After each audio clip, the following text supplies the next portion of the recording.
मुद्दे की बात में आप सभी का स्वागत है। मैं हूं आपके साथ गौरी शंकर। योगी सरकार 2.0 यानी कि योगी सरकार का जो दूसरा कार्यकाल है उसका 100 दिन आज पूरा हो गया और 100 दिन का जो रिपोर्ट कार्ड है सीएम योगी आदित्यनाथ की तरफ से पेश किया गया। कई तरह के काम 100 दिन में जो हुए उस काम को अगर आधार बनाकर देखें तो 100 दिन के अंदर एक बड़ा रोड मैप उत्तर प्रदेश के विकास के लिए दिख रहा है। उत्तर प्रदेश का विकास कैसे होगा, उत्तर प्रदेश में रोजगार कैसे बढ़ाया जाए, उत्तर प्रदेश के इंफ्रास्ट्रक्चर को कैसे मजबूत किया जाए, सड़कों का जाल कैसे फैलाया जाए, साथ ही साथ सुरक्षा, सुशासन और साथ ही साथ नारी शक्ति, सशक्तिकरण, इसके अलावा किसानों के मसले, साथ ही साथ रोजगार के मसले और इसके अलावा उत्तर प्रदेश में कोई भी पूरी तरह से सुरक्षा प्रणाली में कैसे बेहतर तरीके से अपना विकास कर सके। ये तमाम ऐसी चीजें हैं जिसका रोड मैप साफ तौर पर 100 दिन के रिपोर्ट कार्ड में दिखा। इस 100 दिन के रिपोर्ट कार्ड को देखने के बाद साफ अंदाजा लगाया जा सकता है कि उत्तर प्रदेश की योगी सरकार किस तरह से सूबे की तस्वीर और तकदीर बदलने के लिए पूरी तरह से अपना एक बड़ा रोड मैप, अपना एक बड़ा विजन पूरी तरह से 100 दिन में दिखा चुकी है। इसी पर चर्चा करेंगे और चर्चा करने के लिए कई पार्टियों के मेहमान हमारे साथ जुड़ेंगे, लेकिन पहले प्रतिक्रिया सुनते हैं। 844 करोड़ रुपए की माफियाओं की और पेशेवर अपराधियों की संपत्ति को जब्त करके अपनी उस प्रतिबद्धता को एक बार फिर से सबके सामने प्रस्तुत किया है।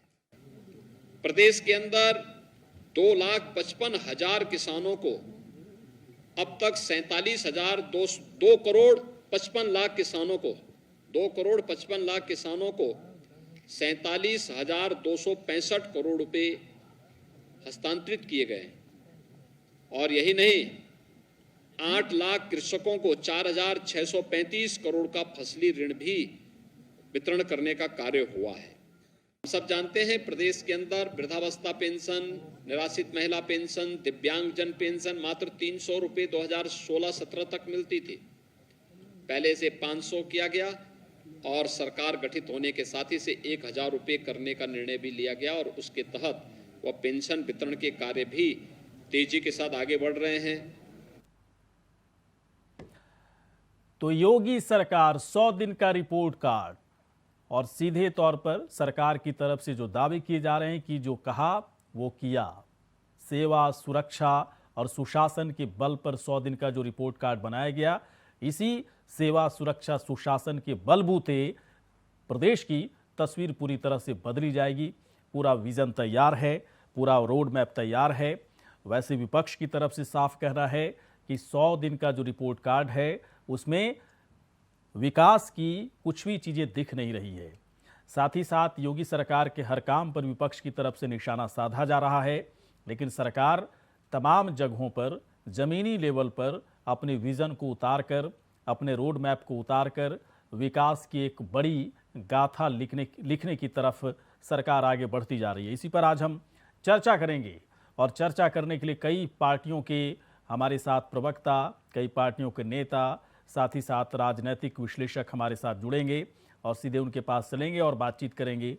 लेकिन एक बार फिर से हम आपको बताना चाहेंगे कि 100 दिन के इस रिपोर्ट कार्ड को देखने के बाद साफ तौर पर एक बात समझी जा सकती है कि 5 साल तक सरकार कैसे काम करेगी, 5 साल का उसका विजन क्या है, 5 साल का उसका रोड मैप क्या है, 5 साल के अंदर किन किन सेक्टर्स को लेकर सरकार पूरी तरह से फोकस्ड हो सकती है, कौन कौन से सेक्टर्स को लेकर सरकार पूरी तरह से ध्यान दे रही है, जिन क्षेत्र को लेकर तमाम तरह की वहाँ पर कमजोरियाँ जो दिखती रही हैं उसे सरकार कैसे भरपाई कर पाएगी, सेवा, सुरक्षा और सुशासन के बल पर प्रदेश का विकास और उसकी प्रगति कैसी हो, कैसे उसकी तस्वीर और तकदीर को बदली जाए, 100 दिन की इस रिपोर्ट कार्ड को देखकर साफ तौर पर अंदाजा लगाया जा सकता है। कई मेहमान इस वक्त हमारे साथ जुड़ चुके हैं। बीजेपी के प्रवक्ता अश्वनी शाही जी इस वक्त हमारे साथ हैं। अश्वनी जी, बहुत बहुत आपका स्वागत है सर। समाजवादी पार्टी के नवीन दुबे जी इस वक्त हमारे साथ हैं। नवीन दुबे जी, बहुत बहुत आपका स्वागत है सर। कांग्रेस पार्टी के प्रवक्ता इस वक्त रत्नाकर सिंह जी हैं। रत्नाकर जी, बहुत बहुत आपका स्वागत है। सबसे पहले बीजेपी के प्रवक्ता अश्वनी शाही जी के पास में चलता हूं। शाही जी, एक बात बताएं, 100 दिन जो आप लोगों ने सोचा था 100 दिन पहले कि 100 दिन का हम लोग का टारगेट है, रिपोर्ट कार्ड पेश करेंगे, रिपोर्ट कार्ड पेश कर दिया गया।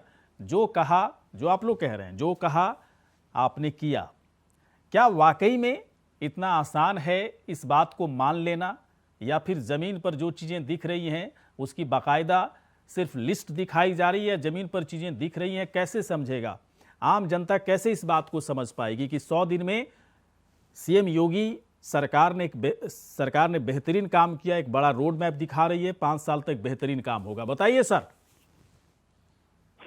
देखिए, 100 दिन सरकार बनने के बाद माननीय मुख्यमंत्री जी ने एक अपने लिए, अपने सरकार के लिए एक 100 दिन का रोड मैप तैयार किया, फिर 6 महीने का, फिर 5 साल का रोड मैप तैयार किया हुआ है। 100 दिन में अपने सारे मंत्रियों को वो लगाते हैं और धरातल पर उतारते हैं। आपके सवाल के हिसाब से ही मैं जवाब दे रहा हूँ। धरातल पर उनको भेजते हैं, वहां से जाकर वो जिले जिले की क्या कमियां हैं, क्या अच्छाइयां हैं, क्या हो रहा है, क्या नहीं हो रहा है, सब चीजों का एक रिपोर्ट मंगवाते हैं। फिर उसके बाद दूसरे मंत्री समूह एक समूह को भेजते हैं वहां।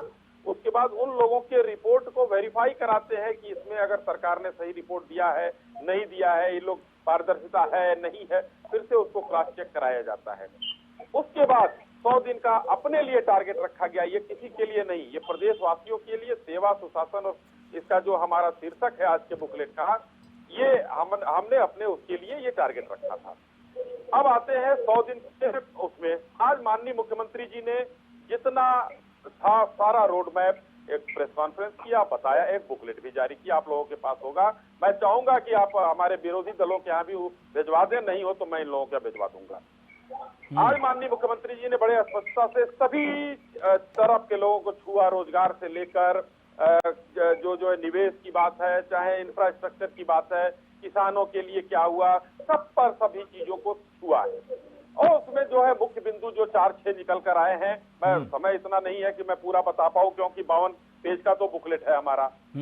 सबसे प्रमुख चीज हम शुरू करते हैं ओडीओपी से। ओडीओपी उत्तर प्रदेश में आज माइलस्टोन साबित हुआ है, और जिसकी एक वानगी देखने को मिली यहाँ नहीं, विदेश में G7 की बैठक में माननीय प्रधानमंत्री जी जाते हैं और वहाँ 8 देशों के राष्ट्राध्यक्षों को उत्तर प्रदेश के ओडीओपी के प्रोडक्ट उपहार स्वरूप देते हैं। उत्तर प्रदेश का सम्मान वहां बढ़ता है G7 की बैठक में। 1,56,000 करोड़ का एक्सपोर्ट होता है, ओडीओपी का एक्सपोर्ट का हब बन चुका है। और जो निवेश हम लेकर आ रहे हैं, ग्राउंड ब्रेकिंग सेरेमनी कर रहे हैं, सब कुछ कर रहे हैं, इसमें हम निवेश को लेकर आ रहे हैं, तो ये समझ लीजिए कि 400 से ज्यादा रोजगार मेला हम लोग लगा चुके हैं रोजगार देने के लिए। उसके बाद हम आज श्रावस्ती हो, चित्रकूट हो, मुरादाबाद हो, आजमगढ़ हो, ये हर जगह, बरेली हो, हर जगह के एयरपोर्ट को हम चालू करके एक छोटी, मतलब उत्तर प्रदेश के अंदर की हम फ्लाइंग वो चालू कर रहे हैं। 5 हमने जो है एयरपोर्ट को भारतीय विमानपत्तल विभाग को दिया कि आप लोग इसको ऑपरेट करिए, वो हम चालू कर रहे हैं। ऊपर से भी कनेक्टिविटी हम बढ़ा रहे हैं। 5 क्या कहते हैं एक्सप्रेस वे वाला प्रदेश अपना उत्तर प्रदेश होने जा रहा है। जो इंटरनेशनल एयरपोर्ट है उनकी बात हम अभी नहीं कर रहे हैं, क्योंकि वो सब लोग देख रहे हैं, लखनऊ है, बनारस है, एक नोएडा में बन रहा है, कुशीनगर का चालू हो गया है, तो ये चीजें हैं। लेकिन सर देखिए, बहुत लंबी लिस्ट है, और ये लिस्ट मुझे लगता है कि मेरे पास भी है, कांग्रेस पार्टी के प्रवक्ता के पास भी, समाजवादी पार्टी के तमाम लोगों के पास ये लिस्ट है। ये कोई बड़ी बात नहीं है, सब लोगों को पता है चीज। मुझे कंक्लूड कर दूं, हाँ, मुझे एक बात जानना है अश्वनी शाही जी, मुझे जो बात जानना है आपसे, क्या 100 दिन की इस रिपोर्ट कार्ड को देखने के बाद साफ तौर पर कोई समझ सकता है कि 5 साल तक उत्तर प्रदेश में किस विजन के साथ सरकार करेगी, काम करेगी? इस रिपोर्ट कार्ड के आधार पर देखने की जरूरत है, या फिर परिस्थितियों के हिसाब से सरकार अलग अलग फैसले लेगी? नहीं, देखिए, वो परिस्थिति जन्य फैसले अलग होते हैं, लेकिन सरकार को उत्तर प्रदेश के 25 करोड़ जनता के लिए विकास के काम करने हैं। इसलिए अनूठे फैसले लिए गए हैं कि जिससे चतुर्दिक बहुआयामी व्यवस्था बनाई जाएगी। उत्तर प्रदेश में जो बीमारू प्रदेश था, उसको हम आज जो है उत्तम प्रदेश बनाने की स्थिति में पहुंच गए हैं, और मतलब समझ लीजिए कि उसको अचीव करने वाले हैं। तो ये इस व्यवस्था पर हम काम कर रहे हैं। चलिए, और बिल्कुल। बाकी पिछले सवाल में एक लाइन छूट गया था कि बाकी लोगों को क्यों नहीं ये सब चीजें दिखती हैं, कैसे दिखेंगी। मैं कहना चाहता हूं, उत्तर प्रदेश की सरकार, उसके मुख्यमंत्री, हमारे भारतीय जनता पार्टी के कार्यकर्ता, अधिकारी इस समय बाहर हैं पूरे प्रदेश में, इसलिए हमको ये विकास और ये आंकड़े देने पड़ते हैं। नहीं तो देखिए, कांग्रेस से आज बहुत बढ़िया कहा माननीय मुख्यमंत्री जी ने कि उच्च सदन से हमने कांग्रेस को भी साफ कर दिया। समाजवादी पार्टी की मैं बात कर रहा हूं, जो हमारे प्रमुख विपक्षी दल हैं, उन प्रमुख विपक्षी दल के लिए मैं कहता हूं कि ये ट्विटर की सरकार हो गई है। एक ट्वीट इनके राष्ट्रीय अध्यक्ष जी करते हैं, उसी तरीके से कोई बाहर नहीं निकलता है। इन लोगों को चलिए सर, ठीक है, विकास और कुछ चलिए ठीक है। ये अश्वनी शाही जी जो कह रहे थे बात, मैं आ रहा हूँ नवीन दुबे जी के पास में आ रहा हूँ। थोड़ा सा सर हम लोग इस डिबेट को थोड़ा मतलब इस तरीके से रखें ताकि सही चीज़ें जो है जनता तक जा सके। दुबे जी, दुबे साहब एक बात बताएं, क्या 100 दिन के इस रिपोर्ट कार्ड को देखकर आप लोग को नहीं लगता कि काश 2012 की शुरुआत तो अच्छी थी, बीच में भी कुछ उससे पहले कुछ रिपोर्ट कार्ड आप लोग का भी रहता, 100 दिन बेहतर काम किए होते, 17 तक बेहतर काम किए रहते तो सरकार आप लोग की बच जाती, बीजेपी को मौका नहीं मिलता। क्या आप मानते हैं कि रिपोर्ट कार्ड बस एक प्रयोग की तरह है, या वाकई में इसकी ज़मीनी हकीकत ये है कि जनता बहुत ही खुश है इस रिपोर्ट कार्ड से और 5 साल का इंतजार कर रही है? बताइए सर। गौरी शंकर जी, सबसे बड़ी चीज क्या है मैं आपको बताता हूँ। उत्तर प्रदेश की सरकार के बारे में जितना महिमा मंडन अभी हमारे मित्र शाही साहब कर रहे थे, मैं उनकी ही वक्तव्य से एक चीज निकाली है कि इसका मतलब ये है कि इनकी सरकार ने पिछले 5 साल में कोई काम नहीं किया और अब ये 100 दिन पे आ गए। 1825 दिन वो और 100 दिन ये, 1925 दिन के शासन काल में आज भी जमीनी धरातल पर इनकी ओडीओपी योजना आ नहीं पाई है। 2017 का जो इनका मैनिफेस्टो है और 2022 का मैनिफेस्टो, दोनों में आपस में ही कंट्राडिक्शन है। पहले ये कहा करते थे कि हम 70 लाख रोजगार देंगे, अब ये 2022 के मैनिफेस्टो में आ गए कि हम 10 लाख रोजगार देंगे। इन्होंने 2017 में ये कहा था सामान्य वर्ग आयोग बनाएंगे, हम ईडब्ल्यूएस सामान्य वर्ग गरीब सामान्य वर्ग आयोग बनाएंगे। हाँ, ठीक है। आज भी ये बात कह रहे हैं, लेकिन ये कहीं उस दिशा में एक कदम आगे नहीं बढ़े। पुलिस में इन्होंने कहा था हम 1.5 लाख भर्तियां करेंगे, लेकिन भ्रष्टाचार की बलि चढ़ गए पुलिस के एग्जाम, ये कुछ नहीं कर पाए। इन्होंने ये कहा था कि हम प्याज, लहसुन, आलू इन तीनों को एमएसपी में लेके आएंगे, लेकिन कोई समर्थन मूल्य आज तक इन चीजों का नहीं है। अब इन्होंने 2022 में कर दिया कि हम टमाटर भी उसमें जोड़ दिया और लहसुन को गायब कर दिया, वो भी ये नहीं ला पाए। इसके बाद जो आज की तारीख में पिछले लंबे समय से शिक्षा मित्र, अनुदेशक, आपके बीपीएड शिक्षक, एम्बुलेंस कर्मी, ये सारे लोग आंदोलनरत हैं, शांतिपूर्ण आंदोलन चला रहे हैं। सरकार उनकी सुनती नहीं, और जब माननीय उच्च न्यायालय का फैसला उनके पक्ष में आ जाता है कि उनको 17,000 रुपए का मानदेय दिया जाए, उस मानदेय से मुकर जाती है सरकार और सुप्रीम कोर्ट में अपील कर देती है। इसका चरित्र है सरकार का। सबसे बड़ी चीज इन्होंने कहा था एक मिनट मुझे बताइए, एक मिनट मुझे बताइए, ये जो भी बोलते रहेंगे झूठ का ये जो पंच लाइन है, सुनिए तो भाई साहब, और सुनिए भाई साहब, झूठ और सच का फैसला जनता करती है। दुबे जी एक बात बताइए, ये पंच लाइन जो है सेवा, सुरक्षा और सुशासन, आपको नहीं लगता कि सेवा, सुरक्षा और सुशासन के आधार पर योगी गौरी शंकर जी झूठ का पुलिंदा है। मैं पूछना चाहता हूं, अश्वनी शाही जी इस डिबेट में सीधा जवाब अगर दे देंगे तो मैं इनको धन्यवाद बोल दूंगा। मुझे शाही जी एक चीज के जवाब दे दीजिए, ये मणिलाल पाटीदार, एक आईपीएस अधिकारी फरार चल रहा है लंबे समय से, 1 लाख रुपए का इनाम है, ये आपके सुशासन की देन है कि उसके यहाँ ना तो बुलडोजर चला है, ना आप गिरफ्तार करा पाए यहाँ तक। मुझे ऐसा लगता है कि कहीं वो नागपुर के मुख्यालय में तो नहीं बैठा है। सर थोड़ा टॉपिक पे रहते हैं, सर टॉपिक पे रहते हैं, अब इधर उधर आप हो लेते हो दुबे जी, यही दिक्कत है। कानून व्यवस्था की बात है, मैं आता हूँ कानून व्यवस्था पर तो कह रहे हैं अश्वनी शाही जी की, इससे बेहतर और क्या हो सकता है? नहीं बता दूं, जवाब दे दो अगर इजाजत हो। मैं तो नाम लेके कोट कर रहा हूँ साहब, और बताऊं बुलडोजर प्रणाली पे बुक्कल नवाब की अवैध बिल्डिंग सील पड़ी है, क्यों नहीं बुलडोजर चलाया जा रहा है? बता दीजिए, अगर आपका बुलडोजर को आप जस्टिफाई करते हैं तो क्यों नहीं चला पा रहे हैं? इजाजत गरीबों के ऊपर और एक समुदाय दे सकते हैं शाही जी, दे सकते हैं, चूंकि ऐसा सवाल उठा है कि आपसे जवाब लेना पड़ेगा। बोलिए शाही जी। दबाने का काम नहीं, करते हैं। दुबे जी सुन लिया। दुबे जी सुन लीजिए, भाई साहब सुन लीजिए, आपने सवाल उठाया तो सुन लीजिए, इसके बाद में रत्नाकर जी के पास जाऊंगा। 1 मिनट में शाही जी, 1 मिनट में।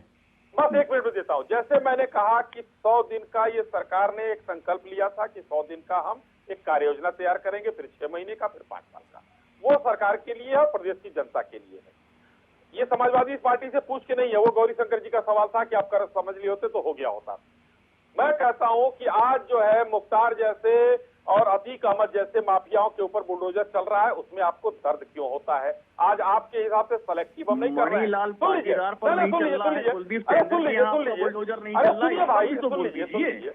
सुन लीजिए, सारे संगठित अपराध इस समय हम बंद करा चुके हैं।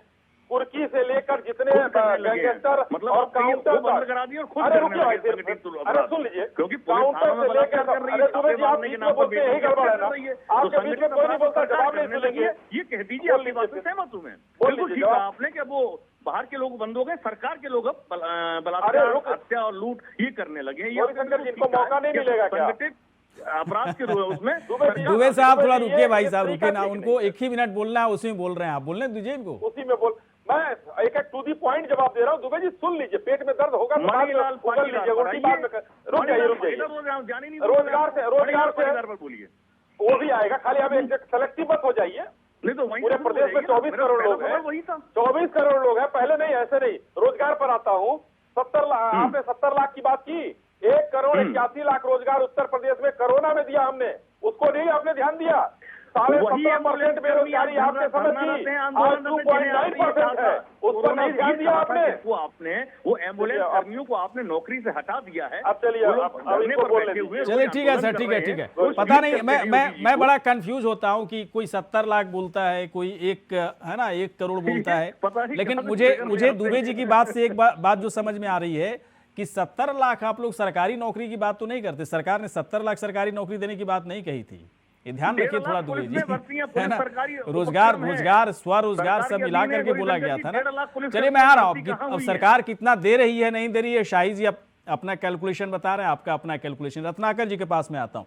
रत्नाकर जी एक बात बताइए सर, जब चुनाव प्रचार हो रहा था, चुनाव प्रचार से पहले अलग अलग मुद्दे पे आप लोगों की तरफ से किताब बाकायदा संहिता लिखा गया, बेरोजगारी पर अलग, है ना, किसान पर अलग, महिलाओं पर अलग, बाकायदा महिलाओं को आरक्षण भी दिया गया टिकट देने के मामले में। मुझे थोड़ा सा लगता है जो 3 शब्द का जो पंच लाइन इन लोग का है, सेवा, सुरक्षा और सुशासन, ये तीनों तो बीजेपी के खाते में चली गई। आप लोगों ने किताब भी लिख दिया, जनता ने बिलीव नहीं किया। अब ये तीनों चीज़ों पर बीजेपी का कब्जा हो गया, तो अब कांग्रेस, है ना, 100 दिन के रिपोर्ट कार्ड को छोड़ दीजिए, अब कांग्रेस अपने लिए कैसे तलाश रही है कि उत्तर प्रदेश में हमारी जगह बनेगी कहाँ? अब कुछ चौथा शब्द ढूंढेंगे ना सर आप लोग, चौथा शब्द है या नहीं आप लोग के पास? अब देखिए गौरीशंकर जी, जिस तरह से मैं अश्विनी भाई की बातों को सुन रहा था, तो इनकी बातें सुन के यही कहना पड़ेगा मुझे कि यह सरकार जो है, यह 100 दिन चले 2.5 कोस, एक कहावत है जो एकदम बिल्कुल चरितार्थ होती है भारतीय जनता पार्टी के ऊपर। ये जब भी आते हैं, ये बड़ी बड़ी चीजें बताते हैं, अनाउंसमेंट दिखाते हैं, सारी चीजें। अभी कितनी सफाई से, संजीदगी से झूठ बोल रहे थे कि इन्होंने 1.8 करोड़ रोजगार दिया है सिर्फ कोरोना में। कितनी सफाई से मेरे भाई झूठ बोल रहे थे। और मैं आपको आंकड़ा बता देता हूं कि इसी कोविड के टाइम जो है 3 करोड़, सिर्फ पिछले साल 3 करोड़ लोगों ने रोजगार खोए हैं, और 45 करोड़ जनता जो है, जो रोजगार सर्च करना यानी तलाशना छोड़ दी है। तो ये कितनी सफाई से, अभी भी मैं आपको बता देता हूं कि राज्य सरकार के यहाँ पे 5.5 लाख जो है सरकारी नौकरियां खाली हैं, रिक्त पद खाली हैं। ये उनको नहीं भर पाएंगे। ये 10,000 सिर्फ दिखाने के लिए, जैसा कि आपने देखा था ना कि पंजाब में किस तरह से आम आदमी पार्टी आते ही 10,000 नौकरियां निकाल दी थी, उसी तरह से ये दिखावे वाली जो पब्लिसिटी वाली ये भारतीय जनता पार्टी है और दिखावे का काम करती रहती है। नौकरी मिली नहीं क्या रत्नाकर जी? ऐसा तो नहीं है, हम लोग के पास भी लिस्ट आती है। नहीं, तो पिछले जो 5 साल का जो सरकार का कार्यकाल रहा, 6.5-7 लाख नौकरी तो है ना, सरकारी नौकरी का पूरा रिकॉर्ड है इन लोगों के पास। नहीं, देश में अगर नौकरी अगर ये देते, पूरे देश की बात कर रहा हूं, और मुझे लगता है कि जितनी भी सरकारें रही है, चाहे बीएसपी या समाजवादी पार्टी, सबसे ज्यादा सरकारी नौकरी देने में हाँ ना, योगी सुनिए, सरकार सुनिए, आगे निकल मेरी गई। बात गौरीशंकर जी पूरी कर ले दीजिए। हाँ जी, हाँ जी। अगर ये भारतीय जनता पार्टी देश में जिस प्रकार ये कह रहे हैं कि हमने ये कर दिया, हमने चांद तारे तोड़ के ला दिए, तो अगर देश में ये अगर इस तरह से काम किए होते तो आज क्यों महंगाई सबसे ज्यादा बढ़ गई होती? पिछले 45 साल में सबसे ज्यादा महंगाई और बेरोजगारी दोनों बढ़ गई है। आज आप देख लीजिए हमारे रुपए की कीमत जो है इतिहास में सबसे लेकिन ज्यादा गिर तभी चुका भाई है। साहब, मैं 79 हमेशा रुपये आपत्ति करता हूं इस बात पर, जब आप लोग महंगाई का मुद्दा उठाते हैं मैं आपत्ति करता हूं। मेरी पूरी बात समझिएगा तब समझ में आएगी बात। मैं आपत्ति इसलिए करता हूं कि आप लोग महंगाई का मुद्दा उठाते हो, बेरोजगारी का मुद्दा उठाते हो। महंगाई है, मैं भी झेलता हूं महंगाई से, ऐसी बात नहीं है, हर लोग झेल रहे हैं। बेरोजगारी का मुद्दा है, तब भी जनता आप लोग को वोट क्यों नहीं करती? जनता बीजेपी पर भरोसा करके बीजेपी को वोट क्यों करती है? ये सवाल है ना रत्नाकर जी। देखिए, यह जो है भारतीय जनता पार्टी जनता को किस प्रकार गुमराह करती है ये मैं आपको बताता हूँ। जब भी हम कहीं पे भी, आप ये देख लीजिएगा, अश्वनी भाई मुस्कुरा पूरे रहे हैं, देश को गुमराह ये किसी नहीं किया जा चुनाव में- सकता है। ये आप भी क्या बोल बात करें दें, रत्नाकर ये जी? किसी चुनाव में जाके मैंडेट को इज्जत करते नहीं रत्नाकर जी आप? नहीं, सुन लीजिए, मेरी नहीं बात तो करते। पूरी करने दीजिए गौरीशंकर जी। मेरी बात, आप जो प्रश्न करते हैं प्लीज मुझे रिक्वेस्ट है, मेरी बातें पूरी हो जाने दीजिए। बोलिए सर, 1 ठीक है, मिनट है, फिर- इसके बाद मैं चलूंगा अरविंद विद्रोही जी मैं के 1 पास। मिनट में ही पूरी कर देता हूँ। जी जी। जी देखिए, आज ये जिस प्रकार चुनाव लड़ते हैं वो देख लीजिए पूरे देश में किस तरह से ये चुनाव लड़ते हैं। ये जो है ध्रुवीकरण के आधार पर चुनाव लड़ते हैं। हिंदू मुसलमान के आपस में लड़ाकर उनका वोट बैंक हासिल करने का काम करते हैं। या किसी चुनाव में ये गए क्या, बोले क्या कि हमने महंगाई पे कंट्रोल कर दिया है, हमने बेरोजगारी खत्म कर दिया है, हमने विकास के नए आयाम हासिल कर लिए हैं? ये नहीं बोलेंगे। मैं ये देखिए किसी फिर ने आपत्ति बोला, कर रहा हूँ उत्तर आपको प्रदेश में भी रत्नाकर बोला जी, क्या? मैं फिर आपत्ति कर आप रहा हूँ यही आपकी बात सरकार पर। है, अगर यही सरकार अगर है। अगर सुन बीजेपी लीजिए, ध्रुवीकरण गौरीशंकर के आधार पर चुनाव लड़ती है तो आप लोग भी तो हिंदू मुसलमान करते हैं, ऐसा तो है नहीं? जनेऊ पहन नहीं, करके दिखाते हैं ना कि बीजेपी सबसे बड़े जैसा हिंदू है, है, तब भी आप लोग को जैसा- वोट जनता क्यों नहीं करती? बीजेपी को क्यों नहीं, करती है? बीजेपी- अगर देखिए- बीजेपी महंगाई बेरोजगारी की बात नहीं भी करती है, हिंदू मुसलमान की बात कर रही है, ध्रुवीकरण की बात कर रही है, तब भी आप लोगों को वोट क्यों नहीं मिलता? आप लोग अगर महंगाई बेरोजगारी की बात करें तो आप लोग को छोड़ के बीजेपी को वोट क्यों दिया जाता? देखिए, क्या गौरीशंकर इसके जी, पीछे रीजन हाँ, बात रीजन सिर्फ सुनिए, ये हो सकता है कि सुन लीजिए। गुमराह कर रहे हैं लोग? राजनीति ऐसा नहीं है के- ना भाई साहब, राजनीति- ऐसा हाँ, नहीं है। ठीक है, मैंडेट प्रश्न मैंडेट को पूछिए थोड़ा सा आपने। ना रिस्पेक्ट कीजिए। मैं आ रहा हूँ सर, थोड़ी देर के बाद में आऊंगा। वरिष्ठ पत्रकार जवाब दे देता हूँ। सर 10 सेकंड, फिर देखिए ब्रेक लेना पड़ता है मुझे। 10 सेकंड सर। देखिए, हर पार्टी के राजनीतिक मायने अलग अलग होते हैं। ये भारतीय जनता पार्टी है, इसके लिए सिर्फ यही मायने रहते हैं कि ये सत्ता एन केन प्रकारेण हासिल करे। तो ये इनकी सोच है। हमारी सोच है कि जनता के बीच में जाकर जनता की भलाई का काम किस तरह से करें और जनता की आवाज को प्रखरता के साथ किस तरह से उठाएं, जो मुख्य मुद्दे जनता से जुड़े हुए हैं उसको कैसे हम जो है दूर करें। तो ये हमारी प्रायोरिटी है। इनके लिए प्रायोरिटी सत्ता शासन हो सकता है। नहीं ठीक है, अगर बात इनकी आप सही कह priority रहे हैं, सत्ता ये बात शासन सही अगर कह नहीं रहे रहता, हैं। हर सरकार एक का ये दस फर्ज सेकंड है और कि लूंगा। जनता एक दस के सेकंड हिसाब और से लूंगा। काम होना चाहिए। अश्वनी शाही जी कह तो रहे हैं कि सारी चीज पर तो हम लोग फोकस कर रहे हैं। उन्होंने बाकायदा लिस्ट भी गिनाना कौन शुरू से किया, धरातल लंबी पे लिस्ट कोई है, योजनाएं सफल लंबी हुई लिस्ट हैं है। तो 5 योजनाएं लेकिन गिना देंगे। एक बात तो है, धरातल पे एक कोई बात तो है, योजना सफल सेवा हुई है सुरक्षा अगर, और तो ये सुशासन सुना के दें, ये आधार सारी योजनाएं पर इनकी किताबी हैं। सरकार ने जो 100 दिन का रिपोर्ट कार्ड तैयार किया, इसका एक बड़ा विजन तो दिख रहा है ना रत्नाकर जी, बड़ा विजन है। और सबसे बड़ी बात है कि इसी रोड मैप पर सरकार आगे भारतीय चलेगी। जनता पार्टी और देखिए- अगर इसी रोड मैप पर सरकार आगे चलती है तो मैं भी कह सकता हूं इस बात को कि सरकार, इस लिहाज से देखा जाए तो सरकार सही डायरेक्शन में काम कर रही है। रहा कांग्रेस की बात, रहा समाजवादी पार्टी की बात, तो मैं कहाँ कह रहा हूं कि आप लोगों को सवाल नहीं उठाए, बिल्कुल उठाना चाहिए। क्योंकि अगर कोई सरकार है वो निरंकुश ना हो जाए, अपने हर फैसले को एक तरह से अधिकारवाद की तरह पेश करने की कोशिश करे, तो इसलिए तो विपक्ष है। आप लोगों को सवाल तो उठाना ही पड़ेगा, इसमें सवाल उठाना भी चाहिए। चलिए, इस वक्त अरविंद विद्रोही जी से हमारा संपर्क नहीं हो पा रहा, नहीं तो उनके पास चलते। एक छोटा सा ब्रेक लेते हैं और ब्रेक के बाद तुरंत वापस लौटते हैं। चलिए, ब्रेक के बाद स्वागत है। योगी सरकार के 100 दिन का जो रिपोर्ट कार्ड है, इस आधार पर बस इतना कहा जा सकता है कि सरकार अपना विजन दिखा रही है, सरकार अपना रोड मैप तैयार कर रही है। 100 दिन में कोई भी बड़ा काम नहीं होता, लेकिन 100 दिन में बड़े फैसले लिए जा सकते हैं।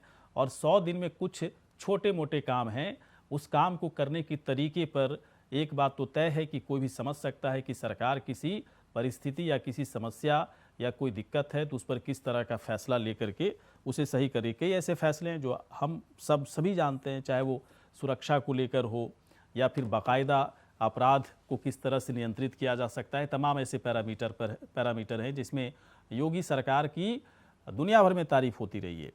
और विपक्ष भले ही कई तरह की कमियां निकाल रहा हो, उसका धर्म भी है, विपक्ष को निकालना भी चाहिए, लेकिन एक बात तय है कि सरकार निरंकुश ना हो जाए, इसके लिए मजबूत विपक्ष का होना भी जरूरी है। इस वक्त अरविंद विद्रोही जी हमारे साथ, वरिष्ठ पत्रकार हमारे साथ जुड़े हुए हैं। अरविंद विद्रोही जी, स्वागत है सर आपका। सुन पा रहे हैं सर? धन्यवाद। आपसे ब्रेक से पहले सर बातचीत नहीं हो पाई। विद्रोही साहब, एक बात बताएं, क्या 100 दिन की इस रिपोर्ट कार्ड को देखने के बाद लग रहा है कि 5 साल के बाद सेवा, सुरक्षा, सुशासन के आधार पर सरकार जो काम करेगी, सूबे की यानी कि उत्तर प्रदेश की तस्वीर, तकदीर दोनों पूरी तरह से बदल जाएगी? और सरकार कह रही कि जो कहा वो किया, क्या पूरी तरह से 5 साल में सारी चीजें दिखेंगी? देखिए, 5 साल में क्या होगा वो 5 साल के बाद आएगा, लेकिन परीक्षाओं बीच में विभिन्न परीक्षाएं होती रहेंगी। 100 दिन पूरा होते हुए एक 2 उपचुनाव के रूप में जनता के बीच लोग गए, सत्ता पक्ष विपक्ष, परिणाम सबके सामने है। अभी दिसंबर में 3 महीना जब तक पूरा होगा तब तक न स्थानीय निकाय के चुनाव आएंगे, फिर परीक्षा होगी, फिर लोकसभा भी आएगा। तो ये लोकतंत्र में कसौटी पर उतरते रहेंगे। लेकिन मुझे बड़ा आश्चर्य हो रहा है कि आज 100 दिन पूरा होने पर योगी आदित्यनाथ जी ने जो कहा था कि मेरे मंत्रियों को करना चाहिए, वो उनके मंत्रियों ने ही नहीं कहा। और बहुत आश्चर्यजनक रूप से इस मुद्दे पर अभी तक कोई विपक्ष दल का कोई भी प्रतिनिधि नहीं उठाया। मैं आज 2-3 डिबेट पे इस मुद्दे को उठा चुका हूँ। दरअसल जब मोदी सरकार, योगी सरकार अपराध के और भ्रष्टाचार के खिलाफ जीरो टॉलरेंस की बात करती है, तो उसको आगे बढ़ाते हुए योगी जी ने कहा था 100 दिन पूरा होने पर हमारे सभी मंत्री जो है अपनी संपत्ति का ब्यौरा देंगे। आज वो ब्यौरा उपलब्ध नहीं हुआ है, सार्वजनिक नहीं हुआ है। और योगी जी के पास जो जानकारी मिल रही है, कई मंत्रियों ने सौंपा नहीं है, टाइम आगे मांगा है। तो और इस बात को विपक्ष क्यों नहीं उठा रहा है? क्योंकि विपक्ष, मुझे लगता है कि अगर भ्रष्टाचार पर तीखे सवाल विपक्ष करेगा तो उसकी लपेट में आएगा। सवाल यहाँ यह भी है गौरीशंकर जी की मीडिया पर बहुत राजनीतिक दल के लोग टिप्पणी करते रहते हैं। बसपा सरकार पर आरोप लगाया अखिलेश जी ने, भाजपा ने और राहुल गांधी ने कि हाथी खा जाता पैसा। उनके खिलाफ कोई मंत्रिमंडल का या मंत्री कोई अपराध में जेल के पीछे नहीं गया। पत्रकार सर सॉफ्ट टारगेट होता है, जिसे जो चाहता है बोल के निकल लेता। हाँ, नहीं, 12 से 17 पर अपराध का लगा। देखिए, रिवर फ्रंट, सहकारी विभाग में घोटाला, PWD घोटाला, सिंचाई विभाग घोटाला, लैपटॉप घोटाला, ये सब अखिलेश रिजिम में हुए। फिर अभी पिछली योगी सरकार में नमामि गंगे का घोटाला, तमाम घोटाले। तो इस पर क्यों नहीं विपक्ष मुखरित हो रहा है? और भाजपा की सरकार 5 साल और 100 दिन पूरा हो गया, पिछली बसपा और सपा की सरकार के किसी दोषी मंत्री को या ऊर्जा विभाग का घोटाला और घाटा देखिए कितना बढ़ता जा रहा है। पिछले इनके मंत्री श्रीकांत शर्मा का क्या ऊर्जा मंत्री रहते हुए उनकी गतिविधि थी। तब 3 सरकारों का श्वेत राज है, 7-8 विभाग का कम से कम, लेकिन विपक्ष मांग नहीं कर रहा है। और जनता जानना चाहती है कि हम जिस मुद्दे पर आपको भ्रष्टाचार और कानून व्यवस्था, सुरक्षा, ये बड़े मुद्दे हैं जिस पर योगी सरकार आई है।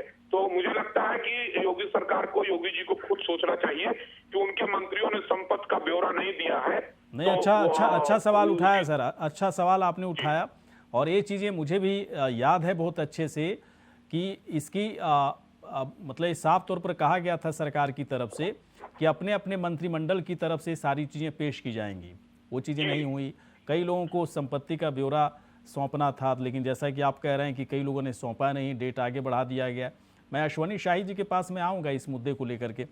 शाही जी, क्या इन सब चीज़ों की जानकारी सरकार को थी? सरकार को पता था कि गलतियां हो रही हैं, या फिर पुरानी बात थी 100 दिन पहले की, भुला दिया गया?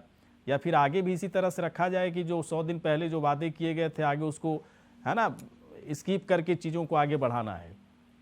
नहीं गौरीशंकर जी, एकदम स्किप नहीं करना है और इसको बड़ी प्रमुखता से किया गया था। और सिर्फ माननीय मंत्री जी लोगों से नहीं कहा गया था, जो IAS अफसर हैं इन लोगों से भी कहा गया था। हाँ। काफी लोगों ने दे दिया है, कुछ लोगों के अभी बचे हुए हैं। इस वजह से जो है चीजें सार्वजनिक अभी नहीं की गई हैं। कुछ लोगों ने अभी समय लिया है, ज्यादातर लोगों ने दे दिया है, इसलिए अभी सार्वजनिक नहीं हो रहा कि सबका एक साथ आ जाए। तो वो IAS अफसर लोग भी हैं और उसमें माननीय मंत्रीगण भी हैं। ऐसी कोई बात नहीं है। वो पारदर्शिता, माननीय योगी जी मुख्यमंत्री हैं, और माननीय योगी जी जो है इस प्रदेश के मुखिया हैं और उनके नेतृत्व में सरकार चल रही है। कोई ऐसा व्यक्ति नहीं होगा कि जो बच जाएगा। ये मैं आपको बहुत ही आपके सम्मानित चैनल पर बहुत ही दृढ़ता से और साफगोई से कहना चाहता हूं, क्योंकि माननीय मुख्यमंत्री जी ने अपेक्षा की है तो वो सबको पूरा करना पड़ेगा, चाहे IAS अफसर हो चाहे माननीय मंत्री। लेकिन शाही जी एक सवाल जो मैं अपनी तरफ से पूछना चाह रहा हूं, क्या आपको लगता है कि आप लोग हर 100 दिन, 3 महीने, 6 महीने में एक ट्रेलर दिखा करके फिर चुनाव बीच में आने वाला है 2024, मतलब विपक्ष की तरफ से इस तरह की बात कही जाती कि ट्रेलर दिखा करके चुनाव जीतने की एक रणनीति तो नहीं है, जनता का इससे कितना भला होगा वो सेकेंडरी मैटर है ना। प्राइमरी तौर पर आप लोग ये सोच रहे हैं कि हम लोग कुछ ऐसा ट्रेलर दिखाएं, कुछ काम भी दिखे जमीन पर, ताकि चुनाव में इसका फायदा हो। कुछ इस तरह की रणनीति के साथ चल रहे हैं। गौरीशंकर जी, देखिए ऐसा है कि चुनाव तो हिंदुस्तान में हर साल कहीं ना कहीं होते रहते हैं। देखिए मध्य प्रदेश में भी स्थानीय निकाय चुनाव हो रहा है, उससे भी अगर कुछ ऐसी चीज होती तो जोड़ दिया जाता कि इस सरकार में हो रहा है, मध्य प्रदेश में इसका फायदा मिलेगा। तो कभी विधानसभा, कभी लोकसभा, कभी स्थानीय निकाय, कभी ग्राम प्रधान, ये सब चलता रहेगा। तो हर चीज को चुनाव से हम जोड़कर नहीं देखते हैं, लेकिन सही बात, अपने आप को टास्क देना, अपने परिवार को, अपनी सरकार को टास्क देना, एक ये जो क्या कहते हैं एक वादा है ना कि अपने से स्वयं से किया जाए, स्वयं से किया हुआ वादा है जो जनता के लिए हमने किया है। तो इसमें कोई वो नहीं है कि हम झलक दिखलाए गए और कुछ करके नहीं गए, मतलब जिस पर भी हमने काम वो दिखाया है उस पर हमने काम किया है। अब आज देखिए गन्ना भुगतान का मामला है, हमने गन्ना भुगतान जब हम लोग सरकार आई थी तो लगभग 40,000 करोड़ के आसपास पिछली सरकार का था, वो निपटाने के बाद इस 100 दिन में 12,500 करोड़ का भुगतान हमने किया। हम स्पष्टता से कह रहे हैं अभी और भी बकाया होगा, लेकिन जो चीनी मिलें भुगतान नहीं कर रही थी उनको आर्थिक काटने का मतलब साफ है कि सरकार मूल्य कब बढ़ाएंगे, सरकार की मंशा। दुबे जी मैं आ रहा हूँ भाई साहब के पास। दुबे जी बड़ी गलत बात है, आप किसी के बीच में क्यों बोलते हैं, नहीं समझ आ रहा। आपका भी टर्म आता है भाई, थोड़ा सा गरिमा बना रखिए। मैं तो बड़े ध्यान से सुन रहा हूँ, अभी रत्नाकर जी बोल रहे थे मैं ध्यान से सुन रहा था, अभी अरविंद विद्रोही जी बोल रहे थे ध्यान से सुन रहा था। दुबे जी विद्रोही जी ने जो सवाल उठाया उसका जवाब दीजिए। शाही जी को छोड़िए, अभी विद्रोही जी ने जो सवाल उठाया, भाई साहब सुनिए, तो विद्रोही जी ने सवाल उठाया कि इतनी सारी चीजें, अभी कह रहे थे ना विद्रोही साहब, हमें बहुत हैरानी होती कि विपक्ष की तरफ से सवाल ही नहीं उठाया गया। इसका मतलब यह है कि सर सिर्फ विरोध करना है आप लोग को, है ना, विरोध करने का कोई आधार नहीं होना चाहिए, जबकि कई आधार आप लोग को दिख रहा है, तभी वो मैटर नहीं उठा। घोषणा वाला मामला आज तक सामने नहीं आया है, ये मैंने आप ही की चैनल पे डिबेट में उठाया था, पिछली ही डिबेट में उठाया था। हाँ। नहीं गौरीशंकर जी भाई, नहीं, विद्रोही जी ने कहा, जी से निवेदन है कि बहस की गरिमा को बनाए रखें, जो सवाल करना हो कर लीजिए। चलिए मैं आ रहा हूँ। ओके शाही जी एक मिनट सर, एक मिनट शाही जी, एक मिनट दुबे जी के पास में आ रहा हूँ। दुबे जी एक बात बताएं, 2012-17 याद है ना सर आपको? 12-17 याद है ना आपको? 12 से लेकर, देखिए मैंने कवर किया था, मैं बता रहा हूँ आपको, और 2012 से मान के चलिए 13 तक, शायद मेरी बात से विद्रोही जी भी सहमत होंगे, 2012 से 13 तक ऐसा लगा था कि उत्तर प्रदेश को एक युवा मुख्यमंत्री मिला है और बेहतर काम करेगा, है ना, तौर तरीके काम करने के अच्छे थे। बाकी 4 साल में प्रदेश के विकास का जो पूरा पैरामीटर था वो ध्वस्त हो गया।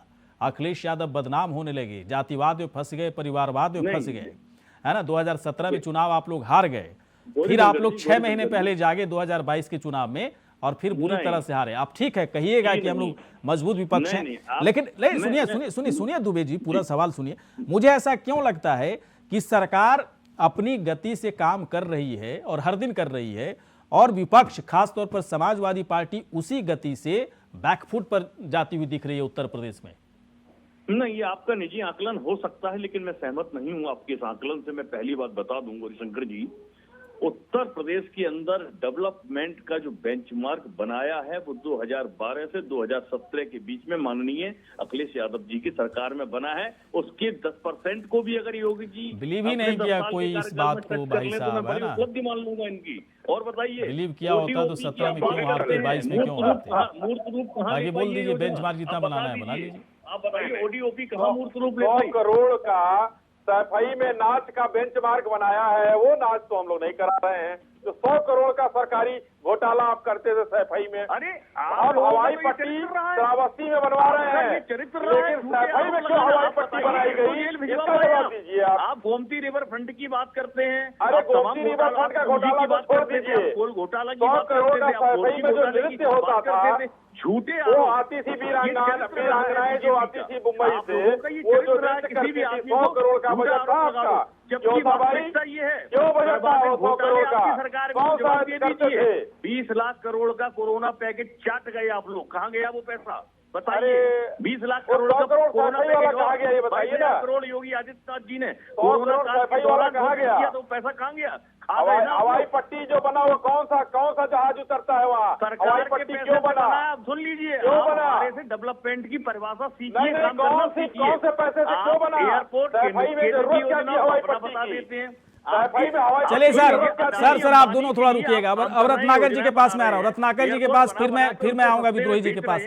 रत्नाकर जी एक मिनट दुबे जी एक मिनट भाई साहब थोड़ा सा रुकिए ना, रत्नाकर जी के पास में। रत्नाकर जी एक बात बताएं, चलिए ठीक है, कांग्रेस पार्टी की थोड़ी सी स्थिति अच्छी रही उत्तर प्रदेश में कि बीएसपी से एक सीट ज्यादा लाई है, ठीक है, इट्स ओके, कोई दिक्कत नहीं है।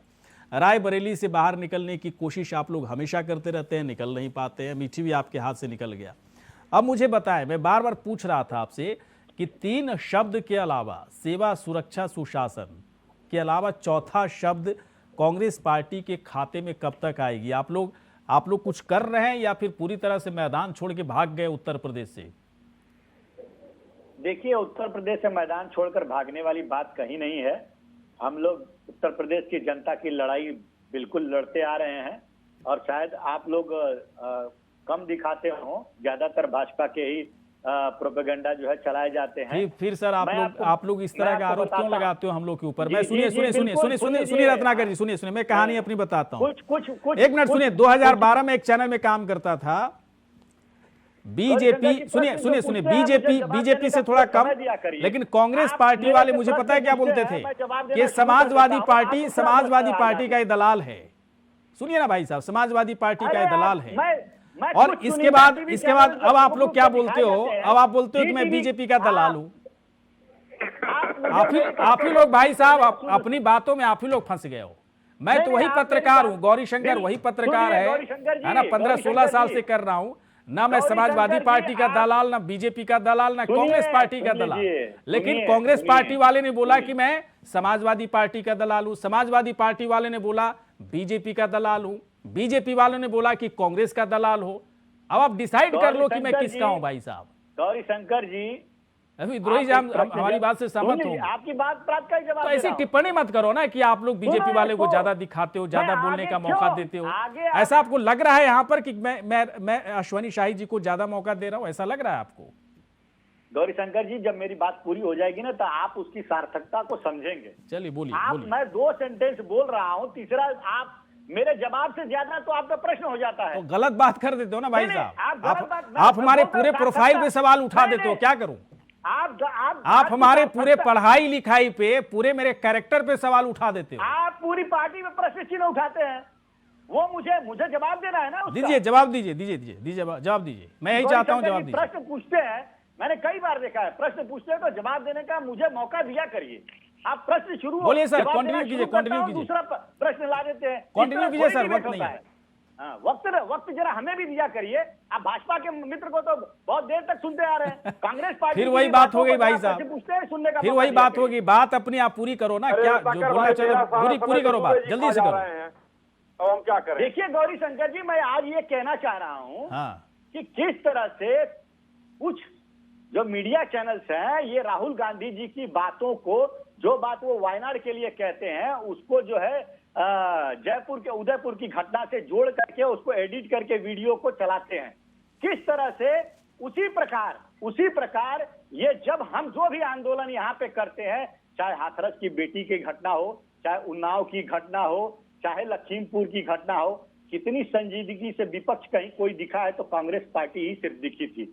और उसको भले ही देश के मुख्य चैनलों पे न दिखाया गया हो, लेकिन हम जनता के हक के लिए, लड़ाई के लिए उतरे तो नहीं दिखाया, हम लोग तो खूब दिखाए थे। नहीं, राहुल गांधी उदयपुर गए थे क्या?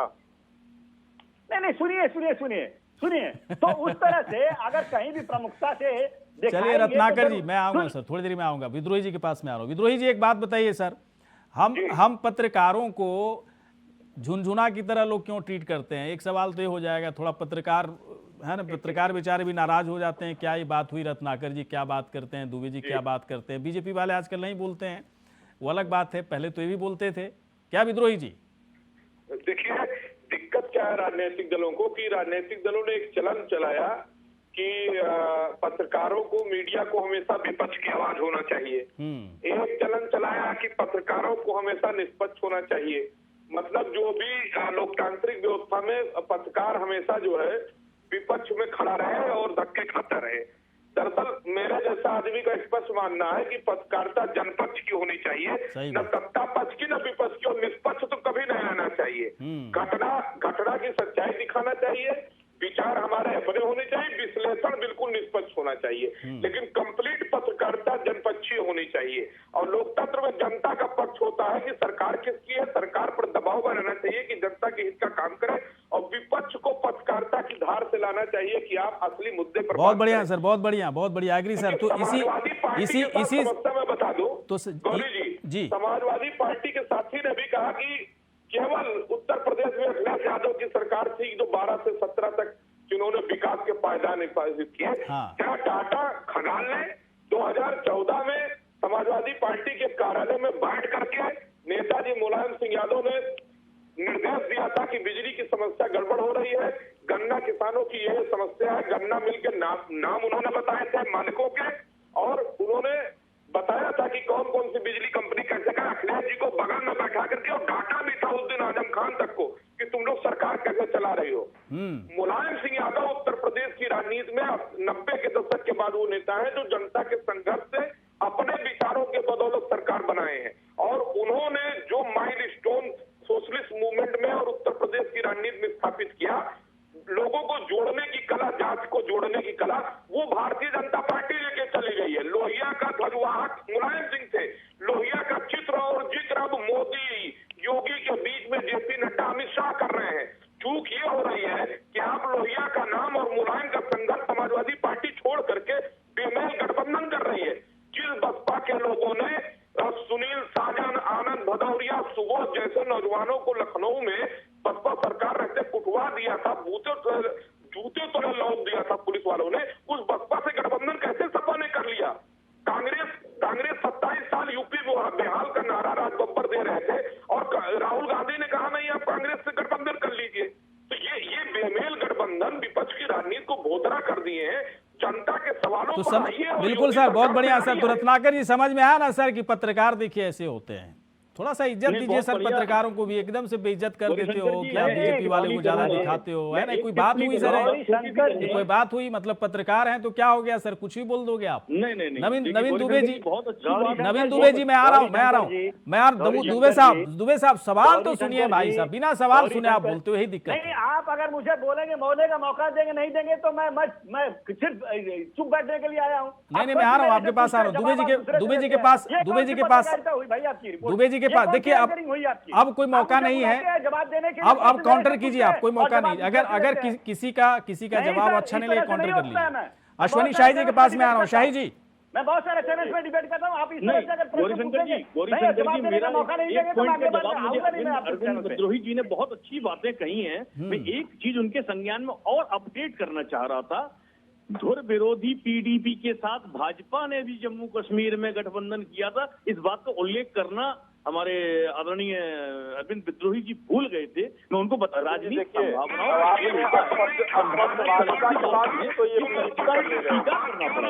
की हो रही है बात, केवल उत्तर प्रदेश की राष्ट्रीय फलक की होता।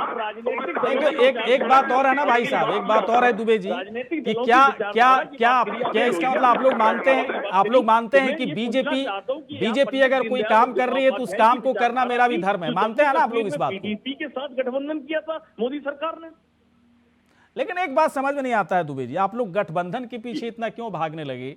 कहाँ तो समाजवादी पार्टी की अपनी खुद की ताकत थी, तो हम रेफर नहीं कर रहे थे। मैं विद्रोही जी का विरोध नहीं कर रहा हूँ, मैं रेफर कर रहा हूँ उनको कि जब हम विपरीत विचारधारा वाले दल के साथ गठबंधन हमने किया है तो भाजपा ने भी तो वही किया। गठबंधन सही चल रहा है सर आप लोग का भी?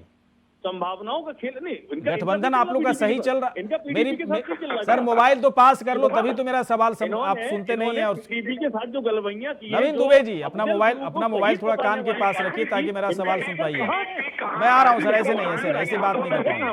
अश्वनी शाही जी एक बात बताइए सर, एक बात बताइए। सेवा, एक मिनट दुबे जी, सेवा सुरक्षा और सुशासन, ये आपका मूल मंत्र है, ये आपका मूल मंत्र है। इस मूल मंत्र के आधार पर 5 साल के बाद उत्तर प्रदेश की क्या स्थिति देखते हैं? अगर आम जनता जो देख रही होगी इस वक्त, है ना, इस डिबेट को देख रही होगी, तो वो उम्मीद तो कर रही होगी ना कि ठीक है 100 दिन का रिपोर्ट कार्ड अच्छा है, बढ़िया है, बेहतर, ठीक है, जो भी है, लेकिन 5 साल के बाद जनता के हाथ में क्या आएगा, है ना, इस रिपोर्ट कार्ड में क्या आएगा?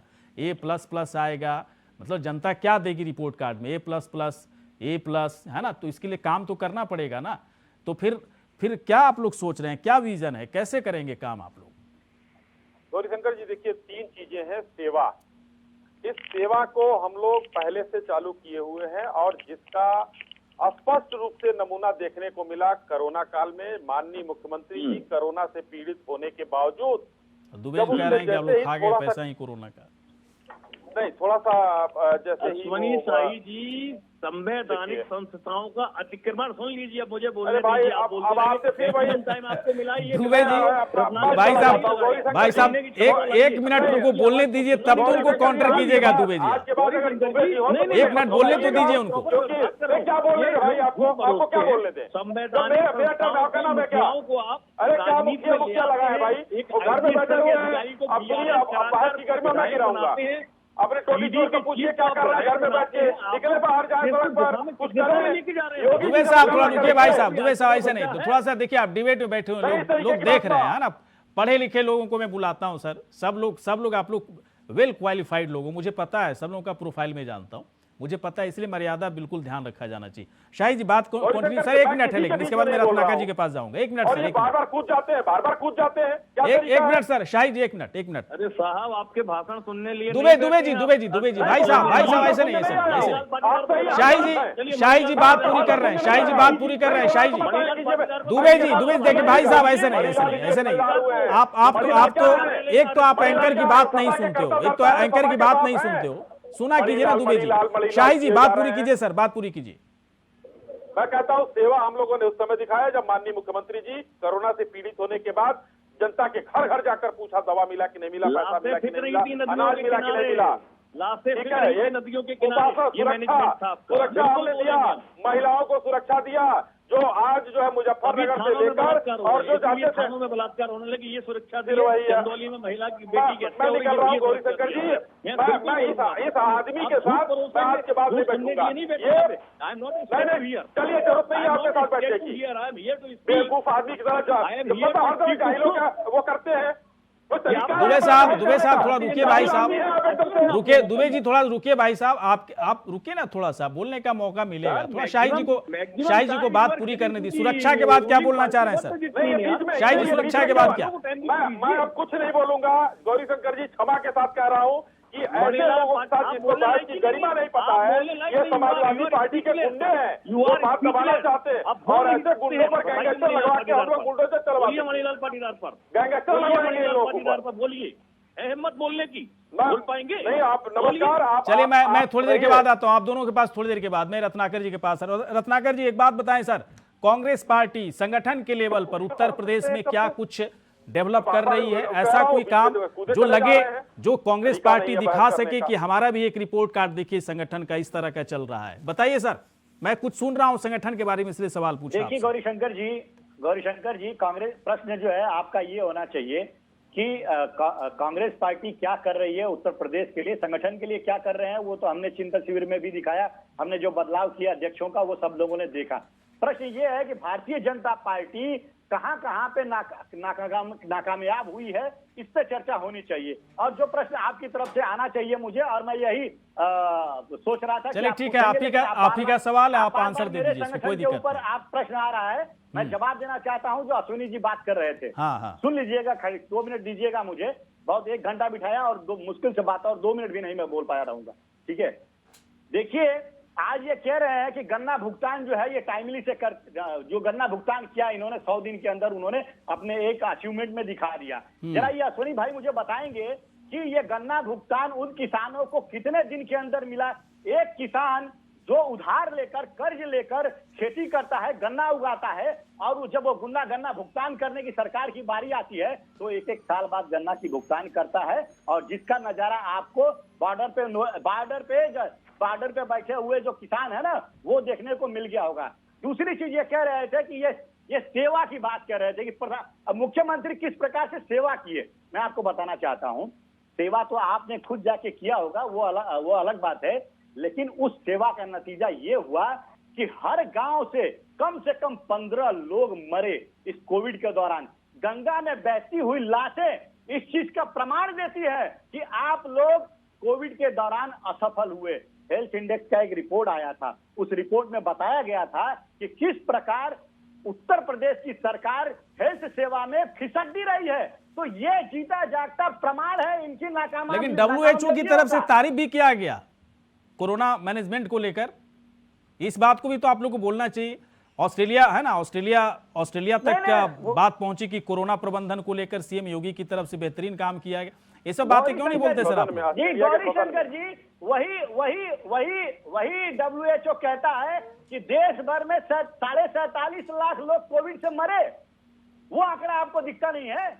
आप तो यहाँ 5 लाख 6 लाख का झुंझुनात बटका रहे हैं, लोगों को बता रहे हैं कि हमने इतना बढ़िया काम किया कि सिर्फ कोरोना भाई साहब पूरी दुनिया, कोरोना सिर्फ भारत के लिए नहीं था ना, पूरी दुनिया के लिए था ना। सागर भाई, अमेरिका में कितने लोग पूरी दुनिया के लिए था ना कोरोना। नहीं, पूरी दुनिया के ऐसे ही समझिए ना, कोरोना की जब दस्तक हुई तो किसी को समझ में आ रहा था कि क्या करना क्या है, किसी को आ रहा था समझ पूरी में। दुनिया में 4 घंटे के अंदर लॉकडाउन, और किसी देश में लाखों लाख लोग मर गए, किस सरकार को अच्छी लगेगी ये सब बातें सर? किसी भी सरकार हो, कांग्रेस पार्टी की या बीजेपी की। जिस प्रकार अनप्लान्ड लॉकडाउन। समय खत्म हो गया सर, थोड़ा समय खत्म हो गया। आप चारों यहाँ पर आए, बहुत बहुत शुक्रिया सर, धन्यवाद। इसी के साथ हमारे इस खास कार्यक्रम में इतना ही। नमस्कार।